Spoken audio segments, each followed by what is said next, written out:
Welcome to the Runna Podcast. I'm Ben, head coach. And I'm Anya, international marathon runner. And we're proud to be the #1 rated running coaching service worldwide. We'll be having truly insightful conversation with truly inspirational guests, as well as bringing you tips and tricks for runners of all abilities. Today on the podcast, we spoke to the incredible Latoya Shauntay, ultra-marathoner and huge advocate for people like herself with unseen disabilities. She was once told by a doctor she would never be able to run and has since gone on to run countless marathons, 7 ultra-marathons and even an 100-kilometre race. She spoke to us about the importance and progress and what still needs to be done for diversity and inclusion in the world of running. She is so incredibly inspiring and you'll be blown away and feel fearless and so powerful with what you can achieve, defying all the odds if you believe in yourself. You'll love this episode. Hi Latoya, how are you? I'm doing amazing. How are you? I'm great, thank you. Yeah, how are you feeling after racing yesterday? Surprisingly well. I thought I was going to be a lot more stiff than I am, but I guess that thing called mobility work is actually working, and I guess I have to credit all of the people that's been hammering it down, like, okay, you actually need to stretch after you do all of these crazy adventures, so I'm doing much better. I need to be told that. I guess we'll get on to your racing, but we'll start at day one. How did you get into running? Oh my gosh. It's a beautiful and eclectic story with the backstory. So I got into running in 2013. I am a former chef. I did that on and off for 10 years. I want to say like somewhere around like the 2008, the economy kind of went to a pause, and it forced me to essentially take a lot of my creative efforts, and it threw me into the direction of actually tapping into the culinary world. And I was just like, okay, you know what? I'll just do this as a hobby, which is kind of explains a lot of how I got here. Everything turned into a hobby, that turned into a passion, that turned into a career. I thought it was going to be culinary for the rest of my life. And I was like, okay, I'm going to retire and I'm going to be this baker or the chef and I'm going to have several restaurants. And life was like, no, actually, we're going to mess up your back. In the middle of your shift, I bent over, was working in corporate dining, actually somewhere in the 50s or the 60s area of New York City. And I was working for a law firm. I bent over and was not able to get back up. They diagnosed me with sciatica, told me that I had, they improperly diagnosed, and I just found that out last year, improperly diagnosed me with disc degeneration. Okay. And essentially all of the things that they were telling me was that I was going to lose my mobility. It wasn't an if, it was a when. So my doctor was just like, just the typical thing that plus size people are usually peddled. You have to lose weight. Your quality of life. It's like a really terrible aspirin commercial that you see somebody like running through a field and it's like flowers everywhere, but then you see all of the side effects. That's essentially how it was sold being in this space. This space to me was, if I'm going to lose my mobility and the doctor is telling me to lose weight, I'll lose weight, but I'll lose it my way. Mm-hmm. And he's just like, no, actually, you're not going to be able to sit a certain way. And you're definitely not going to be able to run. And I was like, I'll show you. If it's going to be gone, why would I not let me lose this part of me in a fabulous way? And I was just like, this is one of the terrible things on my bucket list. Running looks really miserable. This is somebody's torture sport to go into something better. But let's try it because it has a medal involved.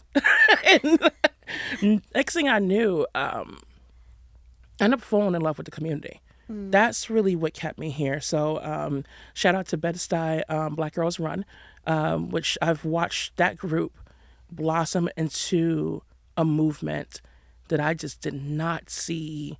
Actually, I did see the magic, but I didn't see it being this big and this dynamic. And they saw me out there at 6 o'clock in the morning, and I'm just like, why are these people so happy at 6 a.m.? The old school New Yorker in me was just like, maybe I need to pull out my pocket knife right now because there shouldn't be that many happy people at this hour. And they were the most fantastic group of women that I could have encountered. there's so many layers of my story. Initially was like, I need to get into this space to lose weight. I need to get into this space, so people can find me likable. Despite my extrovert impairing ways, I am socially awkward. I don't know what pauses mean sometimes. That came from the newly diagnosis of ADHD.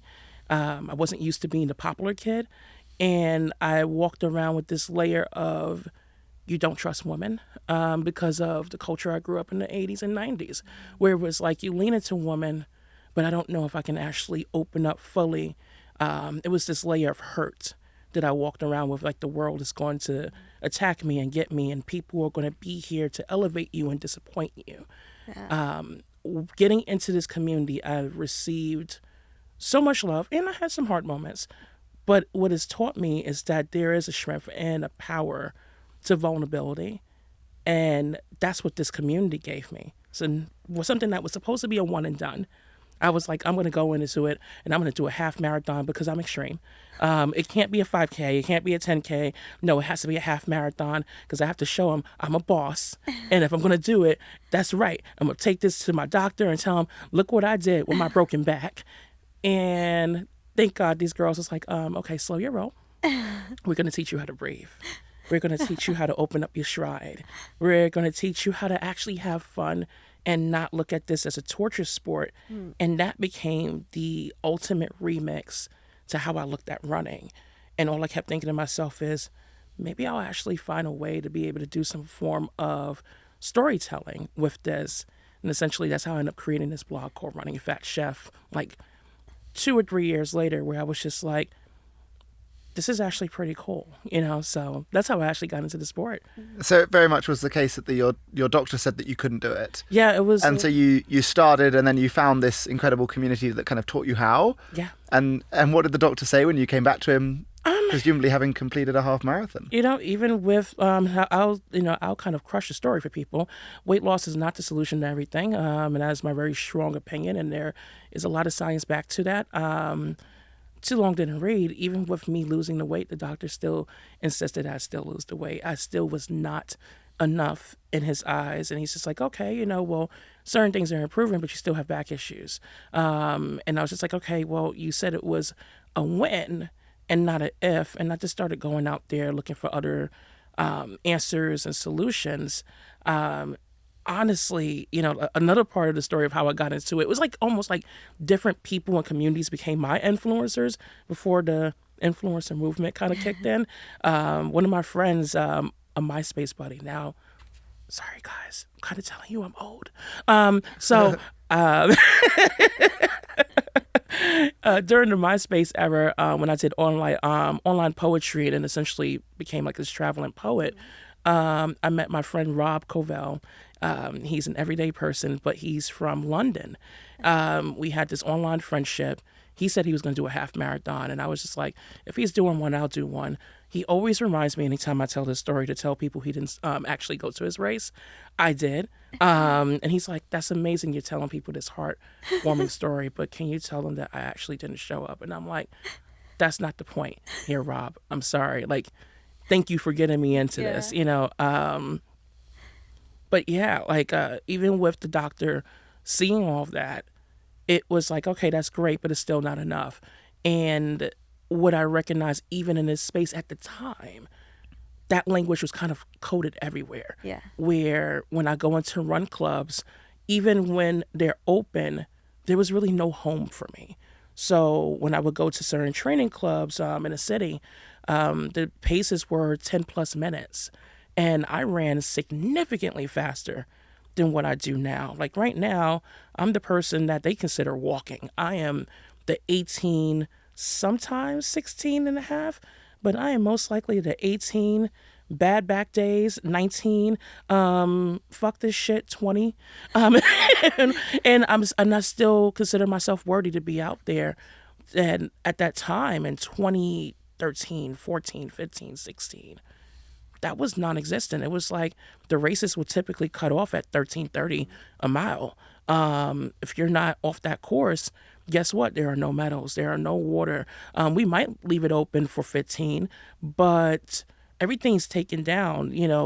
these amenities weren't there. And I'm just like, how can we say that it's inclusive if it's not actually accommodating for us? It's not accommodating us in our run groups. It's not accommodating us at the races that we're paying for. It's not accommodated, even though the messaging is saying that it's open, but not too many places, particularly in the road running community, it's not open. So as I've moved throughout this space and got into things like trail running, I was just like, oh, there's like a rogue community here that actually extends this. But the problem now is I don't see people that look like me. Yeah. So I'm just like, I'm here. And I do see a size diversity where I'm like, there's other plus size people out here. The pace, people don't care about being slow. That's great. But why am I the only Black person here? When it comes down to disability, I didn't see or hear conversations about disability. The part of my story is, as I've progressively moved, and got more traction in the space, the more that I started finding out about the real health issues that I have. Stage 4 rectovaginal endometriosis, having adenomyosis, finding out about polycystic ovarian syndrome, finding out more about what's going on with my back, finding out that I had a host of fibroids that recently, like less than a year ago, I had to have a hysterectomy, walking around and normalizing pain for 30 years. And because people couldn't see it, it was this expectation of a show and tell. Mm-hmm. Show me your scars. Oh, you can't show me your scars? I don't believe you. So when I realized there were so many pockets that I kind of checked off, and it was screwed up pockets to check off, I was just like, there's a home for this. There's a story in this. And even though it scares me, and even to this day, it still kind of makes me nervous. Yeah. It deserves to be told, because even when you feel like you're the only, you're not. Yeah. Your story is unique because it's yours. But your story and relatability is not unique. It's because there's not enough people actually being platformed for us to hear those stories. Yeah. And I think that's what my overall reason why I am still here, even in the harder moments. Why do you think you've always had this, you face this, all these challenges, and your approach has been prove them wrong? It seems like with your disabilities and your illnesses, and they're like, you can't do that, and then you're told that you don't fit in this space, or your pace isn't right for this community, but you show up and you're like, actually no, I've got this fighting spirit in me and I'm going to prove them wrong. Where do you think that comes from? That comes from growing up and being told all the time. I never quite fit into cliques. I never fit into anywhere. And I will even challenge that to say, even though I have a collective of 250,000 people, I know that realistically, one wrong thing could easily splice that community into half. And that's a lot of the long and short of that. That's trauma. That if you want me to be honest, a blend of it is trauma and working through that. For a number of years, I had to tell part of my story of saying I'm the high school dropout that dropped out literally for 7 gym credits. So I know my gym teachers are looking at this and saying, "Are you kidding me? The girl that literally cut school across the street from the school for gym credits is an athlete?" And even saying the word athlete was loaded to me, because I was just like, when you don't see that version of yourself out there and you don't hear those stories out there, or when that story is being told, is a level of backlash of, you don't look a certain way, you don't perform a certain way, why should I take you serious? Oh, boo-hoo, there was no medals for you. When you don't hear that, there's a level of beautiful defiance that comes from that, where it's just like, well, when is somebody going to be the first to actually challenge that narrative? When is somebody going to push against that status quo? How are we going to get the changes that we desire if nobody's willing to pick up that torch? This story is not supposed to end with me. It could begin with me, but it's not supposed to start and die with me. It is essentially about me giving somebody else permission to be able to see this and say, our stories don't exactly mirror each other, but maybe I can do this for my community. I have disabilities that's invisible, but I can't tell everybody's stories. I wouldn't wish that burden on anyone, because as much as it's a gift to be celebrated for what I do and what I amplify, it is not even in my story to tell everybody's stories. What pushed me to just push back and do it was probably, one, I'm from Brooklyn. We're loud, we're in your face. It may not come out as clean. It definitely is probably not going to come out as clean, but our hearts are in the right place. I truly believe that about New York City. I know we get a bad rep sometimes that we're rude and ruthless. No, we're just straight to the point. We peel off the Band-Aids, and sometimes we could probably use a little bit of a softer touch, but it most times comes from a good place. The other part is I come from two very strong parents who was just like, give eye contact, and if you don't feel like giving people eye contact, that's okay, but just enter with truth, enter with honesty. It is hard to weaponize your truth even when it's ugly. They may not like it, they may not be able to relate to it, they may not be able to understand it, but they can't remix your story and your truth if you're entering with it. So even if someone tries to debunk something or try to find something that's not really there, when you're telling that same story over and over and over again, your truth doesn't change. Your perception may, but your truth doesn't change. When you're telling people things that are not genuine, people smell through that. People are not stupid. We can be oblivious to certain things, but not for long. After a while, even if it takes years, people are going to be able to sort through all that stuff. Well, I guess you started out with this half marathon. Yes. And you've since not only completed a half marathon, but you've done over 30 marathons. Yeah. And that's despite a list of physical challenges and illnesses to overcome. How did you build up from a half marathon to a marathon? And then how has your body and your mind kind of like battled through that physical journey to do so many? Man, my body is a hardcore callous. I love her. I love her and I respect her. I think the biggest challenge was to actually remind myself, and I'm always going back to myself to say, even though this comes off as a big proverbial fuck you to anyone who's told me that I don't belong in this space, I always have to remind myself that you don't have to. That is like one of the hardest challenges when you are a marginalized person and you're being amplified, because it's just like, it's this constant chase of, they celebrated me for this, now what's the next adventure? How do I top that? And I have to always remind myself, it is okay to take the ego out the chat. That this is not about, being the first or being an exception or be like, how do you show up for you? So for me, when it came down to making that jump from going from a half marathon distance to essentially going into marathons, I essentially let the helpers actually be my influencers. And that was everyday people. Black Girls Run actually talked me into a shorter distance before the half marathon. It was like, okay, we need you to pump your brakes, because as much as you can definitely run the half marathon, it's a different experience to actually be out there with crowds. And that's when I realized I had a lot of anxiety. My first race was the Joe Kleineman 10K, January 11th, 2014. Okay. And don't ask me why I remember dates. My mom was trying to convince me to be a math major. And I'm like, my college professor on the other hand said, nothing personal, but you got a lot of personality and you are going to sleep during my class. Who told you to be here? So shout out to my LaGuardia professor at that time. What I realized was doing that race, I was just like, this is a lot. It was a lot of stimulation. And sometimes I don't think there's enough conversation about that, of being on these courses and you're not just running the distance.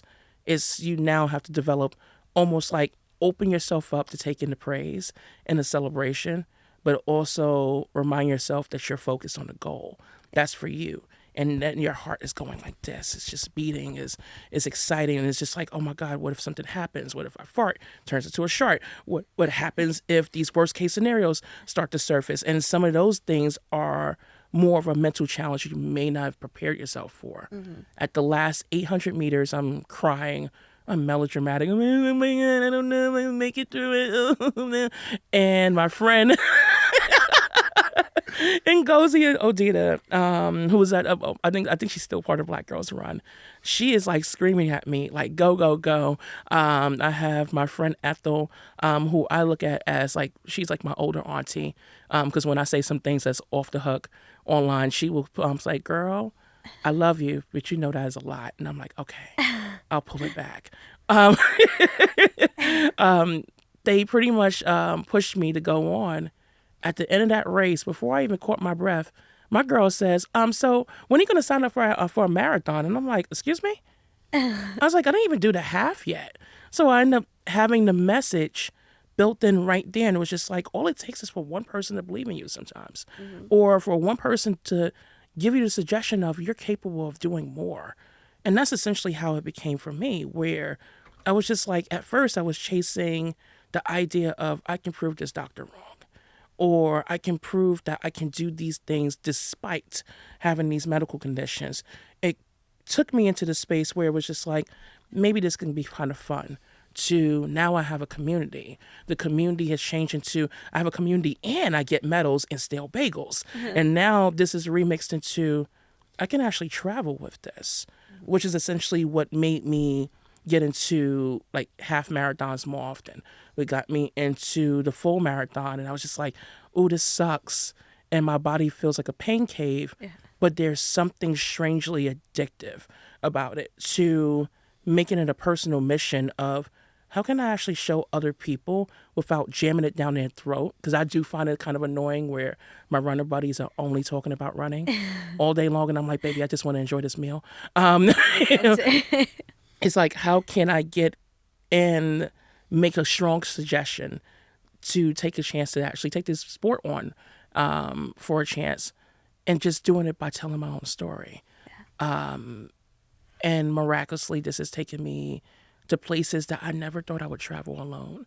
I never thought I would make so many friends.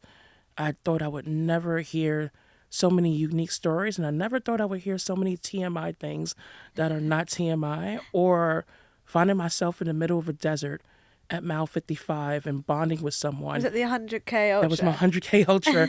And saying, hey, do you have something to wipe yourself with? And what's your name? And I'm like, what time in the morning is it? It's like 2:00, and we're pooping behind cacti. And we have to figure out how to bury it, and hopefully we don't see wild pigs, javelinas, out there in the course. And realizing that can become a long-time friendship through those strangest of stories. And it's like, this is all real. So sometimes the magic, some elements I lose, because I wish that I can remember that joy that came from my first race. I'll never be able to recreate that moment. But there's a different type of joy where I'm watching others who are doing their first time races. And that is contagious. And that's what keeps me here. Yeah. I mean, you have inspired such a big group of people. Have you started to feel like less alone in certain situations, having so many other voices also feel like they were the anomaly? Yes and no. Okay. There's a little bit of a sacrifice that I don't think that a lot of people who have been platformed, I won't say influencers, I don't know, it just feels weird to call myself an influencer. Like, I'm just like, I'm much more than an influencer. I'm like, I'm a motivational speaker and I'm a character, but I'm also Latoya. And I feel like I lost a little bit of being able to go into rooms and being almost that person that people learn about. It's just like, I read about you already. And I'm like, damn, I've just lost a lot of that. It's not easy for me to be able to go into a run group and just go there, and then all of a sudden, next thing I know, I'm turned into the motivational speaker, or I'm positioned as the expert, and I'm just like, can I just be the painfully slow Latoya, who just want to come here and struggle like everybody else, and then at the end of this, we have really good food and not be stared at. So it's like, in ways, I am hyper aware that I am no longer, this is not just a me thing. I'm also in a position where I understand I'm in a position of leadership. Yeah. And even if I like it or not, I am. Yeah. And I don't take that lightly. So I'm always very mindful when I go in on race day. But I do value having those moments now more than ever when I do have those solo moments where I'm able to go on a solo run. And it's never anything personal. But before, I used to be in my head of, oh my God, people are going to think I'm stupid. I'm moving really slow. Nobody's here. Now I have this beauty, the best of both worlds, where I get to go into this space and I get to celebrate myself with a community. But I also have the option to celebrate myself and not looking around the room and wondering, is it all right if I celebrate myself? Is it all right to be here alone? So I have that hyper visibility. Sometimes I have that hyper invisibility if somebody doesn't like what I say. And I have that very straight talk of, no, I don't. My body doesn't owe you anything. Yeah. It doesn't owe you its performance. It doesn't owe you a race. It doesn't owe you an explanation. It doesn't even owe you. It don't owe you speed. It definitely doesn't owe you speed. So there's definitely a blend. Yeah. But your body does. So it's all for you. Like it owes. Yeah. It's just your body. Whatever your body wants to do, that's yours. I don't right. That. Yeah. I don't take it lightly. It's a privilege. It's a privilege to be able to move. There's times where I get inboxes from people who are just like, I was doing what you were doing 20 years ago, but there was a language that we just didn't feel comfortable sharing.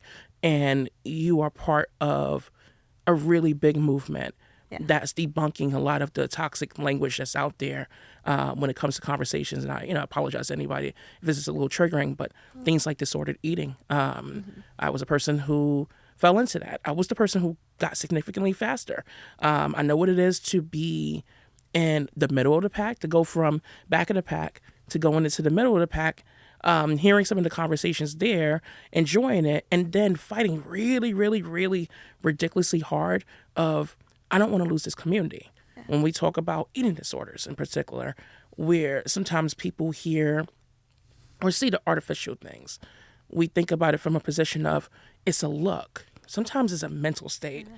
And for me, I was just like, nobody could have said, hey, I'm going to peddle anorexia to you because it promises you a look. It was more like, I need you to take this heavy caloric deficit that basically speaks against you, but the reward is you get to keep community, not realizing I already have the community. Yeah. So I started taking really bad advice from people on the internet and people who, and it wasn't strangers, these were friends who had the best of intention, but were also peddled equally toxic things along the way that it becomes a truth, which is the reason why I invite people who may look at me as a creative on my platform and they're just like, hey, that doesn't work for me, so I need to call you in. Not so much call you out. I know the cancel culture is huge.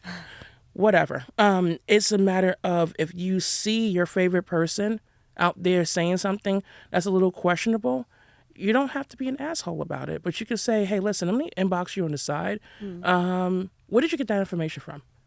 Where did you learn that from? This and this.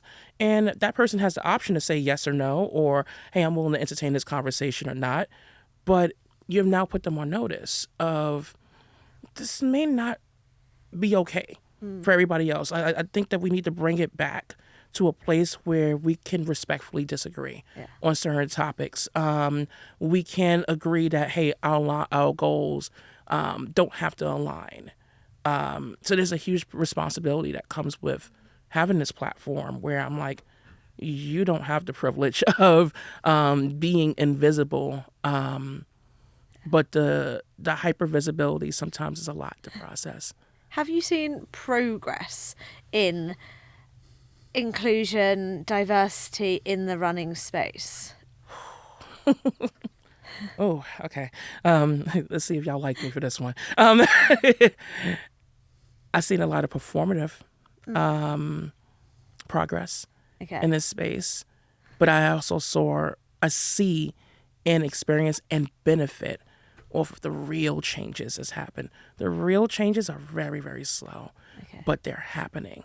Shout out to my ex-podcast partner, Martinez Evans. He has a group called Slow AF Run Club, and we have a very similar story where we both know what it is to be heckled on courses. One of the courses my story gained a lot of traction in 2017 from an article that I wrote about being heckled at the New York City Marathon, and it essentially made a girl get fired actually from her job. Shout out to y'all getting me fired from my job because of it. It was a beautiful firing. Before I'm dope, but in 2017 I wrote this article for rewrote.com. It's always been my dream to be a storyteller. That's been one of the biggest things that's been with me since I was like 5 or 6 years old. And rewrote.com reached out to me and was like, one, your blog is funny as hell, and it's very unapologetic. And I was like, thank you.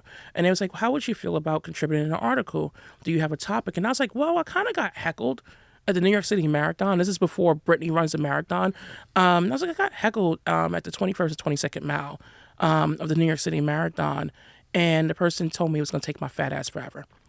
And I did not realize, because it happens so much, you kind of normalize it, but it didn't happen in person. I was used to, the keyboard warriors, the keyboard experts, see, the reason why you get in fat shame is because we need to tell you that you just need to lose some weight. And I'm like, oh my God, I didn't know I was fat. I'm like, oh my God, I didn't know there was something wrong. There's nothing wrong with you, by the way. Ended up telling the story. It was 925 words. Didn't have any control over the title. I woke up on November 30th and I was like, what the hell's going on with my account? Why? I was like, is my phone glitching? Is it broken? And the alerts just would not stop going off. And I'm like, what is happening here? What the hell is a viral moment? Why are people calling me a body positive activist? I'm like, I do activist work, but not in this realm. What is body positivity? Like, it was like I was kind of getting thrown all of these elements at once. And then the next day it was just like, we're putting you in People's Magazine, huh? Who? Why? I'm like, have you guys listened to my mouth? I like F words. And it's not just the filthy ones. Like, I like food and fitness. But what I realized through that is that my story was much bigger than me. Mm-hmm. And essentially I kind of got put here in a space. It's beautiful watching people actually take me serious, because that was the one thing I didn't think was going to happen. I didn't think anybody was going to take me serious. When I'm actually coming to a wrap of a Hoka partnership that's been 7 years long. When they reached out to me, I thought it was a joke. So much so that the email I sent back was like, okay, heckler, yeah, sure, you're a writer. Sure, you want to profile me, because I didn't see it. I didn't see someone taking a black girl from Brooklyn, putting them up in Huck magazine, and I was just like, I don't even know about Huck magazine, but I was like, this sounds pretty damn cool. I didn't think that people invested themselves in stories like mine for the long run. That's a huge change. You see more narratives that look like mine, sound like mine, and don't sound like mine since 2017, 2018. When it comes down to race directors, they are really listening to us. Please continue to make noise. When I told my story in 2017, people fell in love with the polished 925 words that was there. But there was an expectation of, your next step is to lose weight. I gained weight. They expected me to move faster. I did not move faster. I moved slower. Then the narrative shifts to, she's a grifter. She is trying to get attention off of body positivity. She's trying to get attention by remaining fat. She's gaining weight. Then I wrote another article that I did not know. I was not as naive, but I did not think it was going to blow up as much. Wrote an article for the Huffington Post about signing up for 10 marathons in 1 year. Too long didn't read. It hurts. It hurts, and I may never ever do that again, but I don't regret it. People didn't realize that I was already doing crazy adventures like this before I ever got platformed. So to others who were just like, I don't think someone like her is actually doing that, I started getting challenged. So the language now, and I think I see a lot of that change now after 2020, where a lot of those stories kind of amplified by 300%. We were all stuck at home. People like me, I lost 14 people in a year. It was hard being from New York City, and I haven't recovered from it. But that year I started watching the running boom kick in, and because of that, so have the conversations. They have evolved. Let's talk about race issues. Let's talk about size diversity. Let's talk about why we tell people that that running's for everyone, but the clothes stop at a 2X, which is still a problem. Let's talk about the fact that we tell people, hey, you're welcome here, just don't dress like that. Let's talk about the fact that, shoes are available, but then the color wave is only limited if you have a wide width, foot. Let's talk about the fact that we tell people, yeah, we'll take your money and we're going to keep the course open. And it sounds great to say that you have an 18-minute per mile cutoff, but the police car is behind you at 17 or 16. There's progression. There's change, but some of it is cosmetic, because right now I watch the changes that happened in 2020 and 2021. And then it backpedaled right now in 2025, where in real time, particularly in America, we're watching a lot of those changes happen. And a lot of people, including myself, was just like, I knew that was going to happen. And it's not because we wanted to be pessimistic. It's predictable. You can't tell me that there's not a market for people like me. We are screaming it every day, but it feels like a power play when you tell people, hey, here's this thing, but it's only accessible if you fit into this club. We can do so much better. And as a strategist, as a part-time strategist, I know that we are capable of doing better, but it's going to require all hands on deck. This is not just back of the pack's problem to fix these things. It is not just for brands to do these things. It's not just for people who are race directors to fix these things. It requires an all hands on deck. Leave your egos at the door. Really listen to your audience and what they are trying to tell you, and let's fix these problems. We now have apps. Ironically, we have apps that are being progressive about, hey, what kind of run program do you want? Yeah. I run slower and I'm never going to be able to do this Calcia 5K. So how can we remix that idea and say, instead of that Calcia 5K program being 6 weeks, how about we double it? Let's make it 12. Yeah. How about this program starts with a Calcia 5K walking? Okay, cool. Now that we got here, how can we change that? The way that we listen to our audience, that's a love language. And that is marketable. That can get you sales, and that, more than anything, builds communities. Before I ever amplify brands, I'm always going to promote community, because the money or the love or whatever you're going for is going to follow up with that. I guess when you started, you wanted to prove the doctor wrong. Yeah.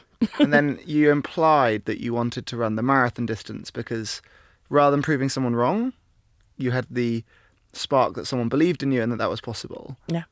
Was moving into ultra marathons the same, or was it proving haters online wrong? Or what was the driving motivation? Was it everything added together? She's going to kill me when she sees this. That damn Myrna Valeria. Okay. So there was a person that I was getting confused for, people confused me for, who's also from Brooklyn, New York. She is a dynamic motivational speaker, athlete. We happen to both be plus size Black, and from Brooklyn, New York. She's currently in Vermont, and she wrote a book called Beautiful Work in Progress. When she was writing this book, I happened to be one of the people who was a test reader, and she's like, hey, girl. She literally signed it and autographed it. She took me on my first hike, and I was just like, I know Black people go hiking, but nobody actually invites me to it. And she's like, girl, stop it. Come on. So she takes me on this hike. It was like January 1st. And she's like, there's a warning. Your phone might actually die. These were all the things I was learning by proxy of being around her. Like, if anybody doesn't know about her, I suggest you, one, look into her. And two, she's, I will not say former educator. I think that she educates people on a daily basis. And she's one of those magic people who entered my life, saw me, and was just like, you're a beautiful storyteller, but I can see that you're scared of telling your own story in so many ways. So instead of forcing it down your throat, let me just show you that you are possible because you're already doing it. Just stop overthinking it. So when I would say things like, Black people don't hike, she'd be like, okay, I'm going to invite you so I can show you that. Hey, look in the mirror. Look, you're a Black girl hiking. Oh no, we don't do 100Ks.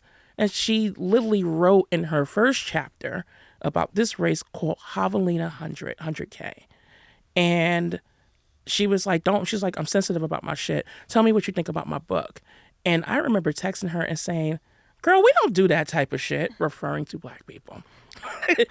And what I realized that I was destigmatizing my own brain. Because even I had a bias of what people, even while I was elevating people and promoting, yes, we belong in every space. I have to ask myself and be genuinely honest to say, but are we really doing that? And she was my living proof of, actually, we've been doing that. So she gives me this book and she's talking about all the things that's in there. And I'm just like, I will never do that. And I was speaking from a place of fear. So she tells me, sign up for it. She's like, I don't care. Find a way to sign up for it and I'll be there. Newsflash, she did not show up twice to this race. But I love her for it because I wonder what that story would look like. But But you did it anyway. I did it anyway. But the thing is, my helpers, it was actually by proxy of Hoka, and that's how my relationship with them built. So when the story went viral in 2017, it was like it opened up a world of possibilities. And I basically was talking about accessibility issues. It wasn't just, I'm a plus size girl and I'm scared I'm going to get lost. I'm from Brooklyn. I don't really go on trails. Who does that? I'm scared of my own shadow. I like long distances, but I don't like bugs. Like trying to explain, it wasn't just that as a barrier. Financially, it was a barrier. These races are expensive. At the time, I don't know what it was, like $300, $400 to get into the race. And I'm just like, okay, who can afford this? The other part of it was, how am I going to travel there? How am I going to afford food? I have a family, and we have these real life bills. I don't care what people say about, influencing. Influencing does not guarantee that your light bill is going to get paid. You have to have a strategy. This is still a business. We deserve to get paid. And at the time, I was anti-influencer. I was just like, oh, it must be just a bunch of people getting free stuff. I'm like, this is for kids, not realizing, oh, this is a whole career. So my mind wasn't there yet. But here comes, this big chunky sneaker company. And I'm just like, your shoes are ugly, but they feel amazing. I'm just completely unfiltered and unhinged. And they're laughing. They're laughing. And they're just like, okay, we would love to meet up with you. The person, her name is Marta Garcia. She introduces me completely to the brand. And she's like, what are your dreams? And I was just like, my friend kind of brought up this 100K race, but I don't think I'm going to actually do it because I just can't afford it. And she's like, I can help you with that. And I was just like, what's going on here? Okay. And I was like, well, how are you going to help me? And she's like, I can help you, gain entry to it. And I was like, well, I can't afford this. Don't worry about it. We'll cover your ticket. Okay. So what am I going to do when I'm out there? Don't worry about it. We'll transport you. I was like, I don't drive. I am notoriously New York City. I do not have a license, and that's terrible to admit at almost 40. But every time I named a barrier, she just kept knocking it down. It was just like, what does your possibilities look like when somebody will eliminate your excuses? Literally, Myrna was my person who was like my Jimmy Cricket that was in my ear. But the possibilities literally came from putting my dreams out there. And the right person heard it. They opened up that possibility, and I get it. It's not everybody's reality. But it was a matter of seizing the moment and the opportunity. And I'm like, if I never do this again, I get to say I attempted this. Even if I don't finish it, I tried the scary thing. I ripped off the Band-Aid. I'm actually investing and shocking myself. That's what I realized with this entire thing, is that it became less of proving myself to other people and more of proving myself to my reflection that I do deserve to be in this space. And this is just not just a bunch of, I'm going to, look in the mirror and tell myself some great positive affirmations. Shout out to you who do that, because I do. But I really was able to give myself the opportunity to say, I am everything that I think that I am plus tax. And that's what the 100K became. I was scared. I looked up every YouTube video on how to do 100K. I looked at the course religiously. And the part that I loved and felt seen about was the idea that the last person was celebrated. I was the last person that came into that finish line. And I was like, I'm used to finish lines being dismantled. I'm used to nobody being there. Oh, there's no medals for you. I was the last person there. They still had the finish line up. They had at least 20 to 30 people out there cheering me on. I'm trying not to cry.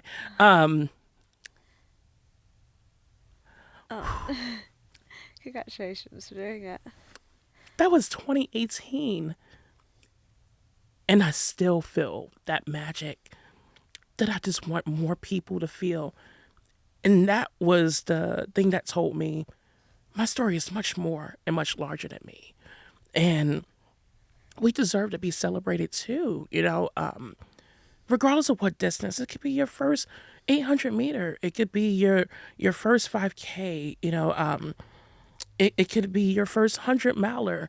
And you can fabulously fail at this shit too. It gave me courage to tell the harder stories.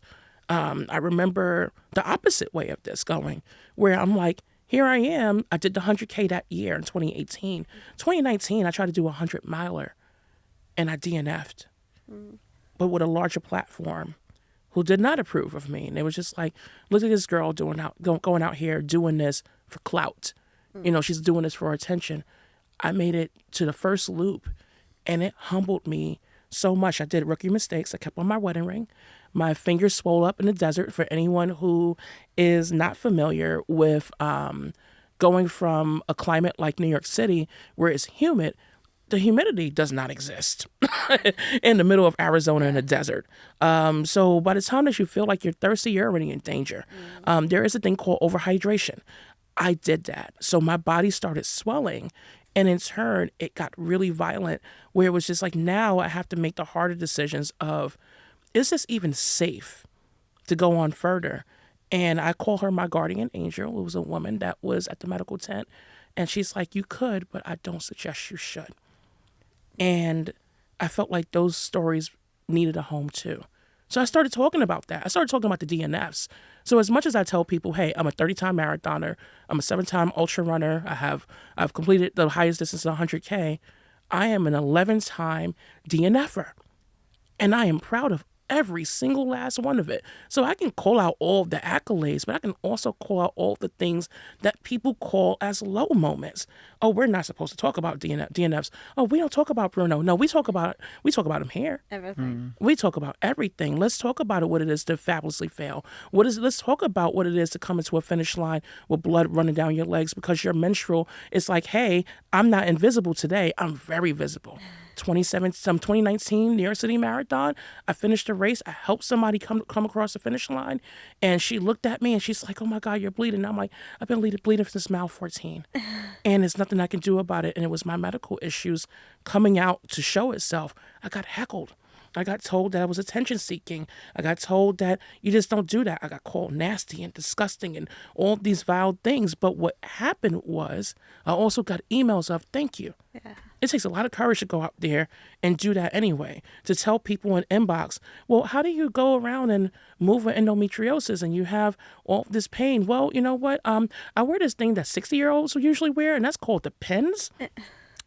And I'm wearing that on top of a tampon, on top of a pad. And even when I change it, there's a possibility that all of this is not going to work. What happens then? Do you quit at mile 16 even though you have 10 extra miles in the tank? Or are you going to continue on and say, fuck it, I'm going to do it anyway? Yeah. And that to me is a stronger story any day of the week than telling people this Disney World, no shade, telling this this fantasy of every day is great and I'm never in pain and this and this. People want real stories, and real stories look like highs and lows. They look like mountains. They do not look like flat plains. Even when we tell people that we're on a flat run, we know that's a lie. Even your flat run still has elevation. So it is important to tell the hard stories. You don't have to be self-deprecating. You don't even have to add humor to it. Be honest. Be honest, be transparent, and do it at a level where you feel that your comfort is starting to slightly be shaken up, but not to a place where you're ripping yourself apart. Be humble. Take your time. There's no rush in this. It is literally an ultra marathon. For me, the 100K became that. I had my dark moments come out. I had moments where I was just like, why the hell am I here? There were times I actually hallucinated. And then I realized that it wasn't a hallucination, that for about the last 15 to 20 miles, I had butterflies following me. And that's been a thing on a lot of my races. And somehow I've silently thought, that is my dad looking over me. On all of these races, my dark moments, I tap into my father's voice, and he was just as abrasive, if not worse. It was lots and lots of profanity, but he's like, you ain't no punk. And that's what keeps me going. The last 10 miles of a race is not about, a strategy. Sometimes it's a feeling. And I take that on every ultra. I take that on every marathon. I take that on every training run, that I can just go a little bit further, and that's okay. Wow. I think you very much embody telling the highs and the lows. And I think for anyone listening, you proved that you can do incredible things, even when the odds are against you, like the doctor said at the start. And who knows what you can do into the future thereafter as well. And I imagine if you could have the doctor listen to this and see you now and see everything that you've achieved. And I think it really ha! Exactly. But I think to anyone out there who is listening and thinks they can't do this crazy thing they've seen on the internet or this crazy thing they've seen on the TV, they can, but the only way they can is if they believe they can, just like you believed after you sat down with that doctor and after you had your friend tell you that you could maybe do a marathon one day. And I also will say, it's okay if you don't do the crazy things that's on the internet. I think that there's this perception that, well, this influencer do it or this person did it, that I have to do it too. And then now we're putting the pseudo pressure on ourselves. I'm like, you can always uninvite yourself. You can be the person that say, you know what, I'm giving myself permission to stay home because that's the harder decision. Sometimes we go out there with our ego. I can do this marathon. And it's like, all right, cool. Now I earned this medal and this year injury. Give yourself permission to stay home. If you realistically, especially as a person with chronic conditions and chronic medical conditions, give yourself permission to opt out sometimes. We want to do all of these amazing things, but sometimes that amazing thing may not happen on this Sunday. Maybe it's meant to happen on a Monday or a Tuesday. We do not have to follow this strategy because all of our friends did it. Remove yourself from the peer pressure. Find a way to use somebody else's inspiration to create your own magic. If you see somebody like me on the internet, I'm a plus size girl. I'm over 250 pounds. I'm 5'3". I look taller in person. It's only because of the sneakers. But people sometimes see me powerlifting and they're just like, oh, that girl is lifting 425 pounds. She's squatting. She's squatting a human. She's really strong. And then there's days that I literally cannot shower myself. And I'm just like, you're not seeing all that in the 30 to 60 second video. Give yourself permission to actually stay home if you need to. And that's completely okay. It does not mean that you are not an athlete. When you are sidelined, when we see our favorite athletes, Serena Williams and all other people out there, when they are injured, do we stop calling them an athlete? Yeah. So why the hell would we speak to ourselves that way when we're sidelined? You can be an athlete and be out for 2 years and come back and your story looks completely different. Don't get caught up in this narrative of I have to compare myself to who I was yesterday. If I did that, I would be in a torture sport. I'm a person who my fastest mile ever was like an 8:46 a mile for a 1 mile. I can't do that for 3. Right now, I'm like, I'm just trying to get back to a 15. The goal is like, can a girl get back to a 15-minute pace? But I celebrate my 16, my 17s, my 18s, my 19s. I'm like, I'm out here sashaying at finish lines. I'm out here picking up people. Maybe I was supposed to be somebody's helper today. I carry extra gels just in case somebody else needs it. There's magic in that. So there's space for all of us in this. That's amazing. Yes, that is a powerful message. Yes. Let's segue over to Steph with our coaching tip of the week. My top tip today is on carrying nutrition during a longer run. There can be such a stress around where you're going to fit your gels. Do you have enough pockets? If I hold them in my hand, are they going to fall out? But simply by using a hydration vest or water pack, you can take everything you need with you. There's so many options on the market which are lightweight and comfortable. It's a great way to carry all your fuel and ensure you get everything in planned and you do not need to stop along the way. Be prepared and don't compromise your nutrition plan, as this can really affect your running performance. Thanks for that, Steph. I'm going to bring us back with a coaching discussion. Latoya, this one's for you. As a chef and a founder of The Running Chef, what are your favourite ways to fuel yourself through your endurance challenges? And do you have any secret recipes you have up your sleeve? Oh my God, secret recipes. Man, I'm going to be honest. I am a girl that sometimes need to eat a little bit more carbs. Carbs are your friends. Please. It's just a matter of, it depends on what works for your body. I can't give the same advice for somebody that has celiac compared to my gastrointestinal issues. So the strategy that typically works for me is that before, let's say that I'm actually preparing for a race, right? Yeah. Before a race, I like to give myself that grace of the 3 hour before. 3 hours before, I might, if I want that hearty meal, I'm going to have that hearty meal. But if I know that coffee is not my friend on race day, then you need to get up 3 hours before and have that coffee so you can let out all of the demons. You can use your imagination, guys. Let out all of the demons into the bathroom. I'm one of those girls, and we're going to get a little bit TMI about the poop conversation, unfortunately.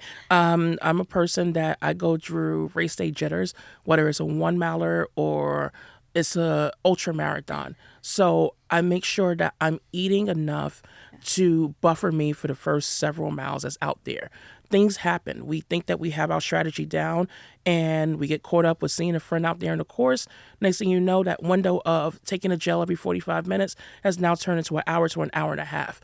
When you have a meal that's in the tank to hold you over for a certain amount of miles, then that's great. Not everybody eats like this, the banana on toast. Some people are just like, I don't want it. Maybe you need to drink your calories. So if you have, there's a company out there that gives you a blend of, I want to say a mixture of potassium, magnesium, just a little bit of magnesium that has carbs, and has electrolytes. That's typically what you're looking for within that hour and a half to 2 hour buffer. When I get out there, if you're a person that is a heavy sweater, maybe it's better for you to actually have 30 minutes before your run, put some electrolytes in your system to give yourself something to go. Yeah. If you do have sensitive issues like diabetes or hypertension, I'm going to always recommend you to always talk to your doctor. But for me, my go-to might be as simple as I have an oatmeal, if that's 2 or 3 hours before. Yeah. Because oatmeal, sometimes as great as it feels, it can make me sluggish for the first hour. So I like to give myself a little bit of time. If I am running close to time, I'll have something like peanut butter on toast. There's healthy fat. There's some carbs that's there. I can pair it up with something like a slime, like 1 or 2 slices of bacon. Girl is ready to go out there and do it. But post race, I'm getting down with all the fun stuff. Don't be afraid of burgers. Okay, burgers are we're vilifying them and saying that they're terrible. Listen to my flexitarians out there, because I am a person that sometimes I eat more, or sometimes I lean towards fish, so that make me more of a pescatarian. Don't be afraid of the fueling meal, the heavy meals that's going to replenish all of those things that's being broken down. We're not just burning calories out there, we're breaking down muscles. So we have to be really proactive in repairing that stuff. So my go-to is I love to have a healthy serving of salmon, particularly if it's glazed with some type of like if it's like in the lemongrass or if it has a little bit of honey drizzle on top of it. I love a good quinoa bowl. Or if there's like a healthy grain bowl I can throw in there, I throw in the avocado for the healthy fat. I'm throwing in greens because doing that before the race. Fiber. Yeah. Fiber sometimes is not your friend before a race. Ask me how I know. Don't eat beets the morning of your race and then go to your doctor and say, hey, I'm bleeding. No, it's the beets. It's the beets. It comes out. The dye is there unless you're doing golden beets. But, like, don't be afraid to eat those things that actually, not just physically repair the muscles, but actually make you feel good. Yeah. Food is not a punishment, so like I would tell for my fish, eaters, salmon is a great option. Cod is a great option. If you're not into quinoa, maybe you want to go for rice, potatoes. You get those starchy, elements to go in there. And remember to keep that same mindset the day after the race, that you are still actively repairing those things. If you're not much of a fish person and you're more of a vegetarian, look into, if you're not much of a tofu fan, maybe you're getting that from your black beans. You might be getting that from a lentil. You may be getting that by loading that with a bit of potatoes. If you're into things like okra, it's really great. If you're like, okra is too slimy, chef's tip, don't cut it. Just throw it in there and just let it go and simmer on a pan. Or consider throwing it into a soup. It starts to thicken up the stew naturally without you having to use what we consider a cornstarch slurry, which is basically mixing cornstarch with a little bit of water, cold water at that. Otherwise, you're going to have lumps. You're going to be eating cornstarch, and it's kind of nasty. You're basically going to be doing that. And don't be afraid of the flavor. Be mindful more before of what you're putting into your system, because that stuff will come out on the course. So do things that's simple. It does not have to be a 5-star meal. It does not have to be something that's heavily curated. And if you are a person that don't have really of a support system post-race and you're not going to a restaurant, your budget can't really afford it, it really helps if you actually make your meal in advance so you can dummy proof it. After races, my brain is mush. Yeah. Don't ask me about anything. Don't ask me to do multiplication. No, I'm a scholarly reader, but not after a race. It's just like, what? Dummy proof all this stuff for yourself in advance by making these meals, maybe making even the next day meal, and covering yourself for the next 3 days. And if you have to, freeze it, throw it into the oven, let it become like this wonderful present to yourself aside from the metal. Love that. Should we move on to our this or that's? Yeah. Okay, so these are a few options you're going to have to pick between. So first one, I'm adding this one on, but you clearly love the trail running. Yes. But you love the roads and the races. Mm-hmm. If you could only run on the roads or the trails again, which are you picking? Oh, that's just torturous. Why would you do that? Because I'm from New York, I'm going to have to say road, but my body ain't going to like it. God. Yes, I'm going to say road because all my people are like right here in New York City. Like if I can't travel anywhere, I know I can travel in my neighborhood. Yeah. Yeah. Okay, you're a road runner. Yeah, what are you? I like them both, but I think I'd narrowly pick road. Okay. Okay. Similar. You can only cook one dish for the rest of your life. Oh my gosh. Or you can only run one distance for the rest of your life. Oh. Which would you pick? So you can either have freedom of cooking, but you can only run one distance, and you pick what that distance is. Or you can have freedom of running, but you can only eat the same meal for the rest of your life. Let y'all see my shirt so that I can answer that for y'all. I need freedom of meals. My palate will lose its mind, even with me being a salmon girl. I will lose my mind if I eat salmon every single day. There's just too many amazing meals out there. So I'm team food. So I guess we're going to be doing the same distance every single day. And what would that distance be? I would say a healthy 10K is great. Okay, so you can never run a 5K again, and you can never run a marathon. Then you know what? I can walk it. I can change the rules. Sure. Okay, last one. For everyone who can't see, your nails and your hair are fantastic. But if you could only have one, and the other had to be box standard boring. Oh my God. Which are you picking? No, the hair has to be fantastic. The hair, as a black girl, though, the hair is a statement. And even when I got married with I think I scared my husband. I shaved it down to a buzz cut and got married in a pantsuit. So even when the hair was not long, because it's much longer than what it looks like right now. I know people are going to see me in a couple of days like, oh my God, girl, where will that hair come from? It's mine. Thank you. And while I know that hair does not make an entire person, this is part of my personality, and she is her own identity. So yes, the hair has to stay. The nails will just have to be boring, and that's okay. Maybe I can throw a little razor cut on there. She won't have no color on them, but yes. Well, the good news is you can keep the hair, the nails, the trail running, the road running, and the food and all the distances. So, right. Like, so you're all good. Now we've taken it away and given it back. It's all good. Andy, do you want to take us on with our final question of the day? Our final question that we like to ask all of our guests is, you're designing your dream race. What is the distance? Where is it?